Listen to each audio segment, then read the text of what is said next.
இந்த டோலை வந்து பார்த்தீங்கன்னா யாரெல்லாம் பயன்படுத்தலாம் அப்படின்னு சொல்லி பார்த்தீங்கன்னா இலவசமாக முதல் குடிமகன், இந்தியாவோட முதல் குடிமகன் வந்து பார்த்தீங்கன்னா பிரசிடென்ட் ஆஃப் இந்தியா, பிரசிடென்ட் வந்து பயன்படுத்தலாம். அப்புறம் வந்து வைஸ் பிரசிடென்ட் பயன்படுத்தலாம். அதுக்கப்புறம் வந்து லோக்சபா ஸ்பீக்கர்ஸ் பயன்படுத்தலாம். Lok Sabha, Rajya Sabha speakers, MPs, MLAs, எம்எல்சின்னு சொல்லுவாங்க. மெம்பர் ஆஃப் லெஜிஸ்லேட்டிவ் கவுன்சில் அப்படின்னு சொல்லுவாங்க.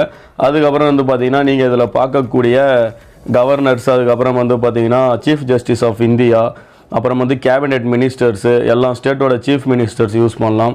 சுப்ரீம் கோர்ட் ஜட்ஜஸ் யூஸ் பண்ணலாம். மினிஸ்டர்ஸ் யூஸ் பண்ணலாம். லெஃப்டினன்ட் கவர்னர்ஸ் யூனியன் டெரிட்டரியில் வந்து யூஸ் பண்ணலாம். அப்புறம் வந்து பார்த்திங்கன்னா சீஃப் ஜஸ்டிஸ் ஆஃப் ஹைகோர்ட்டு, அப்புறம் வந்து ஜட்ஜு, ஹைகோர்ட்டோட ஜட்ஜு யூஸ் பண்ணலாம். அப்புறம் வந்து ஆர்மி கமாண்டர்ஸ் யூஸ் பண்ணலாம். அப்புறம் வந்து செக்ரட்டரி, அப்புறம் வந்து கவுன்சில் ஆஃப் ஸ்டேட்ஸ் வந்து அவங்க யூஸ் பண்ணலாம். அப்புறம் செக்ரட்டரி, நம்மளோட லோக்சபாவில், ராஜ்யசபாவில் இருக்கக்கூடிய செக்ரட்டரிஸ் வந்து பயன்படுத்தலாம். அப்புறம் வந்து பார்த்திங்கன்னா பரம்வீர் சக்ரா, அசோக் சக்ரா